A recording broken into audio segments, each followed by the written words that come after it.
Hi friends, ఎలా ఉన్నారు? నేనైతే చాలా బాగున్నాను. ఒక రెసిపీతో మీ ముందరికి వచ్చాను. కాలీఫ్లవర్ కర్రీ అండి.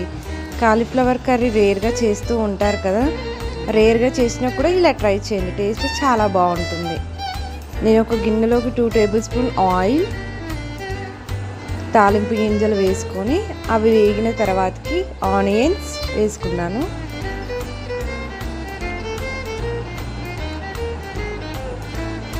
ఆనియన్స్ కొంచెం నూనెలో ఫ్రై అవ్వనివ్వాలండి.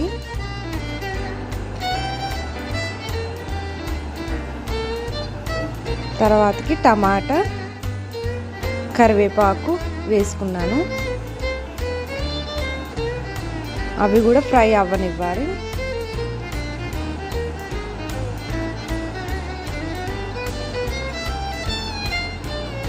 తగినంత పసుపు వేసుకొని కలుపుకున్నాను. అల్లం తగినంత. నెక్స్ట్ కాలీఫ్లవర్ కడిగి పక్కన పెట్టుకున్నానండి, అది కూడా వేసుకుంటున్నాను.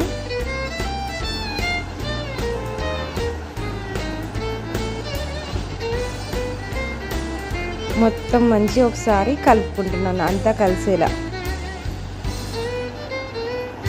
ఇది బాగా ఉడికించుకోవాలండి. మూత పెట్టి ఉడికిస్తున్నాను.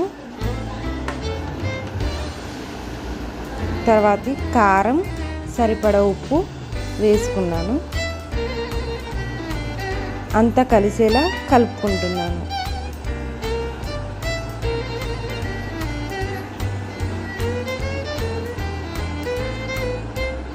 కాలీఫ్లవర్ కర్రీ బాగుంటుంది, కాలీఫ్లవర్ పకోడీ కూడా బాగుంటుందండి టేస్ట్.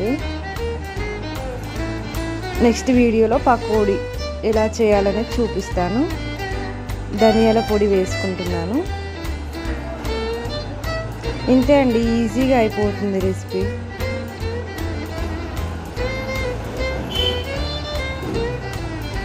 కొత్తిమీర వేసుకొని దించేసుకుంటే ఇంతే.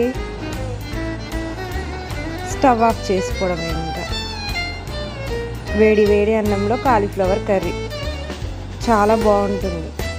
నచ్చితే please like, share and subscribe our channel మా ఇంటి వంటలు. Bye bye.